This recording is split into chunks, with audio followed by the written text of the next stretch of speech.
Good afternoon to every one. இன்றைக்கி நம்ம என்ன பார்க்க போகிறோன்னா இந்தியன் நேஷ்னல் மூமெண்ட் பார்க்க போகிறோம். அதில் எதை பற்றி பார்க்க போகிறோம் அப்படின்னு பார்த்தீங்கன்னா early uprising against British rule. Early uprising against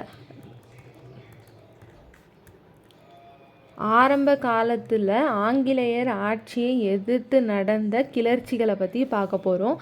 அப்போ ஃபஸ்ட்டு பாளையக்கர் அப்படின்ற ஒரு ஆட்சி முறை இருந்ததுன்னு சொல்கிறாங்க. ஓகேங்களா?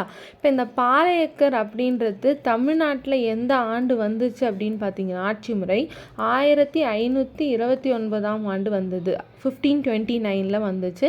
யார் மூலிமா வந்ததுன்னா விஸ்வநாத நாயக் அப்படின்ற ஒரு நாயக் ரூலர். அவர் எந்த நாயக் ரூலர் ஆனார்னு பார்த்தீங்கன்னா இந்த விஸ்வநாத நாயக் அப்படின்றவர் நாயக் ரூலர் ஆஃப் மதுரையை ஆட்சி புரிகிறாரு.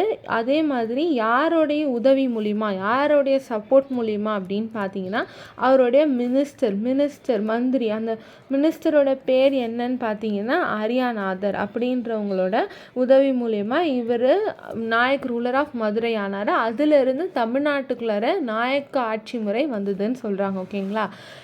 இப்போ பாளையக்கர்களுடைய கிளர்ச்சிகள் என்னென்ன கிளர்ச்சி, ஆங்கிலேயரை எடுத்து பாளையக்கர்களுடைய கிளர்ச்சிகள் ரிவோல்ட் நடந்ததுன்னு பார்த்தீங்கன்னா அதில் முதல்ல யார் வருவாங்கன்னு பார்த்தீங்கன்னா புலிதேவரோட கிளர்ச்சி நடக்கும். புலிதேவருடைய ஆண்டு பார்த்தீங்கன்னா 1755 1767 வரைக்கும், 1755 1767 வரைக்கும் நடக்கும். இப்போ இந்த புலிதேவர் அப்போ ஆற்காடுடைய ஒரு நவாப் ஆட்சி புரிஞ்சிட்டு இருந்தார். நவாப் ஆஃப் ஆற்காடு. அவருடைய பிரதர் என்ன அப்படின்னு பார்த்தீங்கன்னா பேர் மஹஃபூஸ் கான். அவர் பிரதரும் அவங்களுக்கு இன்னொரு யாருன்னா காலனல் ஹீரோன் அப்படின்ற ஒரு காலனல் இங்கிலீஷ் பிரிட்டிஷ்காரங்க இவங்க ரெண்டு பேரும் சேர்ந்து படையெடுத்து திருநெல்வேலியை நோக்கி படையெடுத்து வராங்க. அப்போ படையெடுத்து வரும்போது மதுரை அவங்களுடைய ஈஸியாக அவங்களால கேப்சர் பண்ண முடியுது, கையகப்படுத்த முடியுது. ஓகேங்களா? அடுத்தது இதை கேப்சர் பண்ணோன்னா அடுத்தது புலிதேவர்கிட்ட போகிறாங்க. அவரோட இடத்த ஆக்கிரமிக்கிறதுக்காக. அது முடியாமல் போகுது. அப்போ என்ன பண்ணுறாங்க அப்படின்னு பார்த்தீங்கன்னா ஏன்னா புலிதேவருக்கு நிறைய பாளையக்கருடைய சப்போர்ட் இருந்துச்சு அப்போது. இப்போ நெக்ஸ்ட் என்ன பண்ணுறாங்க அப்படின்னு பார்த்தீங்கன்னா மஹஃபூஸ் கான் என்ன பண்ணுறாருன்னா அவருடைய கம்பெனியிலே கிட்டக்கிட்ட எத்தனை சோல்ஜர்ஸ் இருக்காங்கன்னா 1000 சோல்ஜர்ஸ் கிட்ட இருக்காங்க. கிட்டக்கிட்ட 1000 சோல்ஜர்ஸ் இருக்காங்க.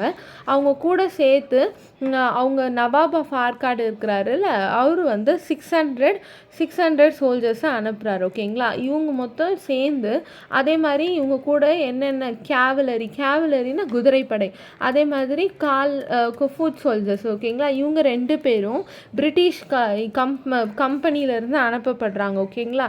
இவங்க எல்லாருமே எங்கே போகிறாங்க அப்படின்னு பார்த்தீங்கன்னா காலக்காடுக்கு போகிறாங்க. காலக்காடுக்கு போகிறதுக்கு முன்னாடியே பார்த்தீங்கன்னா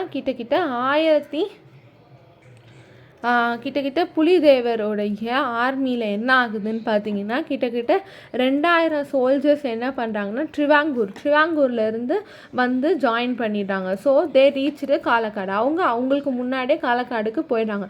ஸோ இவங்கக்கிட்ட அதிகமாக இருக்கிறதால என்ன ஆகுதுன்னு பார்த்தீங்கன்னா புலிதேவர் ஜெயிச்சிடறாரு. புலிதேவர் வான்.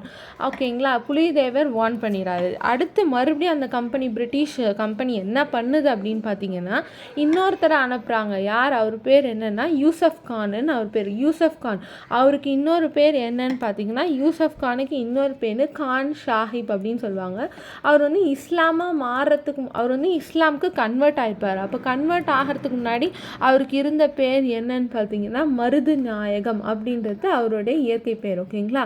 அவர் என்ன பண்ணுறாருன்னா அவர் புலிதேவரை எதிர்த்து போரிட்டு என்ன பண்ணுறாருன்னா புலிதேவருடைய நெருங்கட்டு சேவல் நெருங்கட்டு சேவல், அதுக்கப்புறம் வாசுதேவநல்லூர், அதே மாதிரி வாசுதேவநல்லூர் அப்படின்ற இடமும், நெக்ஸ்ட் என்னென்னா பனையூர் அப்படின்ற இந்த 3 மேஜர் ஃபோர்ட்ஸ் 3 மேஜர் முக்கியமான இடங்களை வந்து கையகப்படுத்துகிறாரு, கேப்சர் பண்ணிடுறாங்க. ஓகேங்களா? கேப்சர் பண்ணதால் என்ன ஆகுது அப்படின்னு பார்த்தீங்கன்னா, எந்த வருஷம் அப்படின்னு பார்த்தீங்கன்னா 16th மே மாதம் 16ஆம் தேதி 1761 இது நடக்குது. ஸோ 1764 என்ன பண்ணுறாங்க அப்படின்னு பார்த்தீங்கன்னா, புலிதேவர் வந்து அதை வந்து கேப்சர் பண்ணுறாரு. யூசஃப் கானோட இறப்புக்கு பிறகு மறுபடியும் வந்து புலிதேவர் அவர் கையகப்படுத்தின அவரோட முக்கியமான தலைநகரங்களை இவர் ரீகேப்சர் பண்ணுறாரு. மறுபடியும் என்ன ஆகுது அப்படின்னு பார்த்தீங்கன்னா 1767 யார் வருவாங்கன்னு பார்த்தீங்கன்னா, கேப்டன் கேம்பெல் அப்படின்ற ஒருத்தரை பிரிட்டிஷ் ஆர்மி அனுப்பி வைக்குது. அவர் வந்து மறுபடியும் போரிடும் போது என்ன ஆகும் அப்படின்னு பார்த்தீங்கன்னா, புலிதேவர் வந்து எஸ்கேப் ஆகிடுவார். புலிதேவர் எஸ்கேப் ஆகி அதோட அவர் இறந்து போயிடுவார், அண்ட் டைடு. அதுதான் கிளர்ச்சி, புலிதேவருடைய கிளர்ச்சி, பாலேக்கர் ரிவோல்ட். தேங்க்யூ.